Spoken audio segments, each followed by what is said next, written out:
10 நிமிஷத்தில் ரொம்ப சுலபமாக செய்யக்கூடிய ரொம்ப ரொம்ப ஹெல்த்தியான பேரிச்சம்பழம் லட்டு எப்படி செய்கிறதுன்னு பார்க்கலாம். பேனில் 1 டீஸ்பூன் நெய் ஊற்றிடலாம். 3/4 கப் 50 கிராம் முழு முந்திரி சேர்த்து வறுத்து எடுத்துக்கோங்க.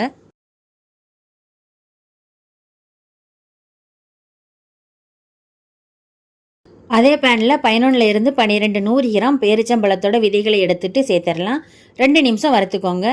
25 கிராம் உலர்ந்த திராட்சை சேர்த்து 2 நிமிஷம் வறுத்துக்கோங்க. இதை ஆற வச்சுருங்க. சூடு ஆறினதும் வறுத்த முந்திரி சேர்த்து ரொம்ப நைஸாக திரிக்காமல் 2-3 பல்ஸ் ஓட்டி கொஞ்சம் குறப்பாக திரித்து எடுத்துக்கோங்க. இதை மாதிரி பேரிச்சம்பழம் உலர்ந்த திராட்சையும் சேர்த்து 2-3 பல்ஸ் ஓட்டி எடுத்துக்கோங்க. இப்போ எல்லாத்தையும் சேர்த்து ஒன்று போல் கலந்துக்கோங்க. கையில் கொஞ்சமாக நெய் தடவிட்டு கொஞ்சம் எடுத்து உருண்டை பிடிச்சிக்கோங்க. இப்போ ரொம்ப சுலபமாக ரொம்ப ஹெல்த்தியாக ரொம்ப ரொம்ப டேஸ்டான பேரிச்சம்பழம் லட்டு ரெடி ஆயிருச்சு.